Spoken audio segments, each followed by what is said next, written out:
Hi, Sanbonani Molweni. Welcome to Fix Channel. If you're new here, please subscribe before the end of the video. If you're returning, thank you for your love and support. I appreciate you.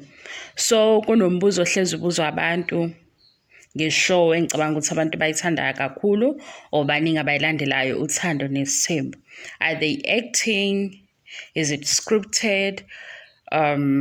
Is this real? So, to answer this question, kuzodependa ukuthi wena how you define acting or how you describe acting. So, Kimi, for something that you have to be in a certain position, where you have to be positioned for a camera to show certain angles or corners and how you share your story, I will call that acting. Because in a situation where I would say this is a real thing, only mayenzeka, only when it is happening there and then the cameras are rolling. But now we are watching a show that is recorded a month ago or 2 weeks ago, because that's how it works kuma television. So kune makeup team, kune production team le efaka bonke abantu. So now we have ubaba Mseleku okuyena ubaba wekhaya and the person oshare ivision yakhe nathi. So kimi kubukeka as if they are acting story sabo, but they are giving 10% of what is actually happening in their home or environment le abakuyo nokhombisa isithembu. But now ukube besingenaye uday 1 no day 2, just like mawubuka indaba, something happened in Durban, sekugijime ama-journalist laphayana nama-camera, so kuyaveza ukuthi kuleli side kwenzeka ukuthi, and then kunabanye abantu abakuleyo ndawo as it happens, bathatha ama-video nawo bawafaka. That is reality according to me. So masiza la kuma-TV shows and reality TV shows, abantu they decide ukuthi kunento ekanje, or this is what is happening in my life and ngifuna ukufundisa, or I want to share this part of the story. Mase bayayithatha kube ne-agreement abayenza naleyo TV channel, isiyavela-ke kimi nawe sesiyayibuka as a reality show. But mawubuka ezinye izinto, now you can calculate ukuthi no, le noma kuthiwa iyenzeka ngeke iziyenzeke kanje.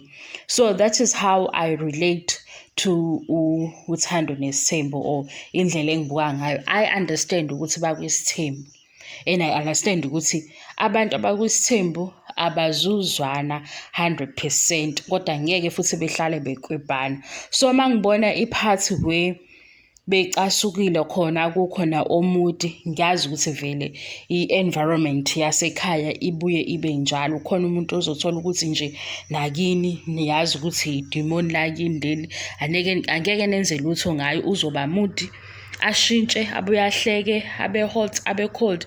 Kuyenzeka lokho. Mase kube phethe kuzoba khona futhi lo enimaziyo ukuthi noma ubani uhambe uyokhuluma naye, yena umuntu nje o-accommodate wonke umuntu.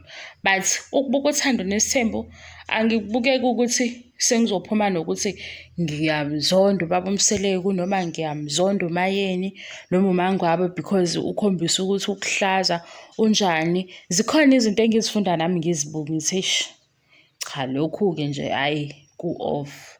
Le phathi le bekufanele beyikhathe off. Kodwa futhi ngibuye ngi-understand ukuthi baveza ukuthi vele kwisimo esikanje noma umshado wesithembu uhamba ube nama-challenges afana nalawo, kodwa ukuthi nje sesi-understand impilo yabo, hhayi-ke iphutha lelo. Ngoba kunini satshelwa ngo-number 5, sesiku-season 5 u-number 5 akaze bekhona.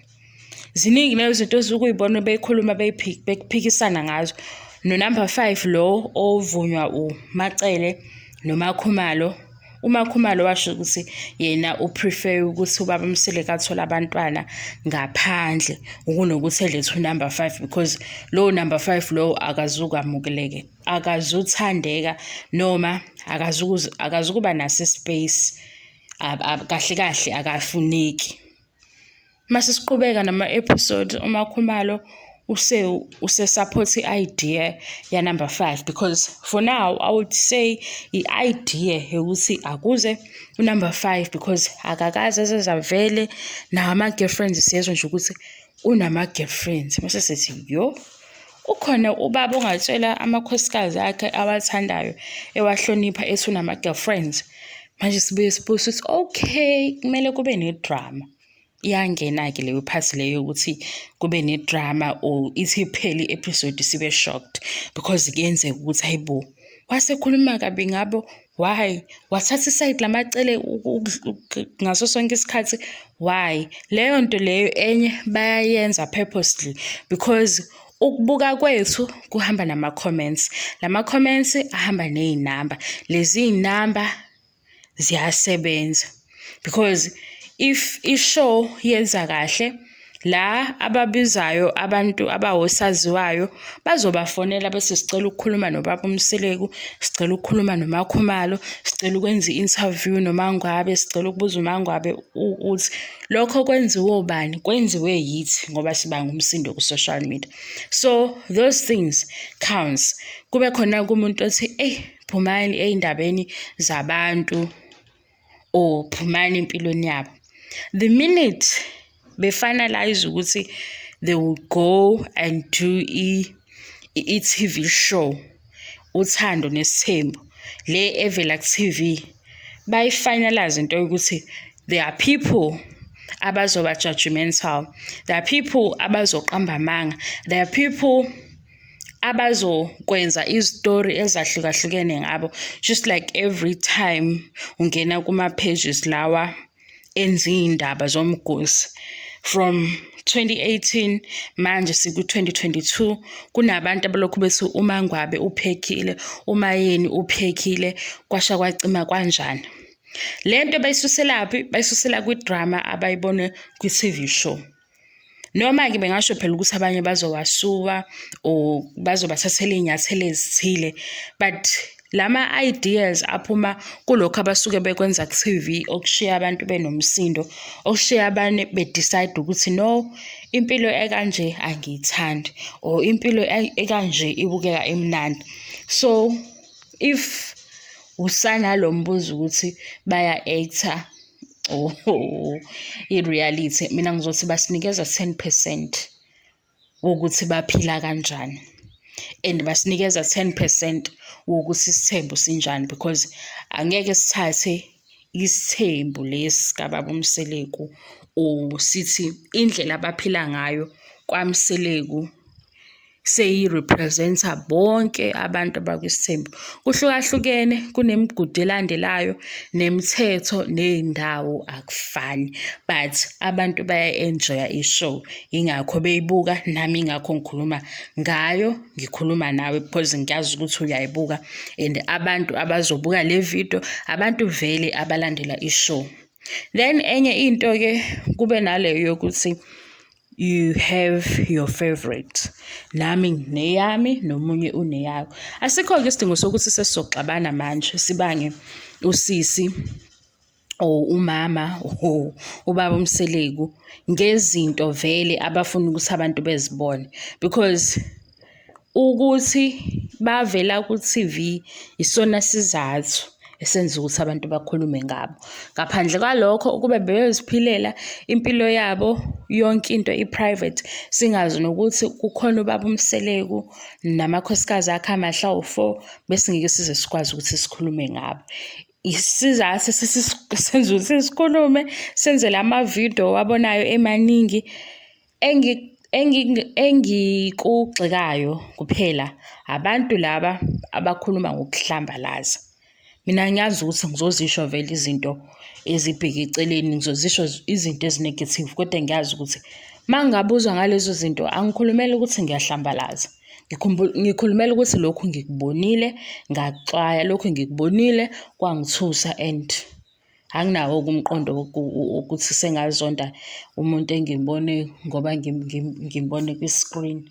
Iphelela lapho, angaze ngiyibone enye into ngale enganginika isizathu sokuthi ngithukuthele ngize ngisuke abantu engingabazi. No, asingeni-ke lapho. So, phendula umbuzo esengicabanga ukuthi ngiwuphendulile. Sibona 10% engicabanga ukuthi ikhona esikubambayo mase sibona ukuthi hayi laba abazwani kahle hle, ubani unenkinga nobani, ukhona i-beef la, lo unenhliziyo enhle, lo ubukeka ekanje, lo usile. Sikuthatha kulowo 10%. So sengaba kuwe-ke ukuthi uthi lokho kuyi-fake, they are acting, is it scripted, kusele kuwe ungakushiyi kule ntombazane eyimina. Enye into-ke, abanye abasubscribile, please do subscribe if you haven't subscribed. Thank you so much for your love and support. I love you and appreciate you. Bye bye.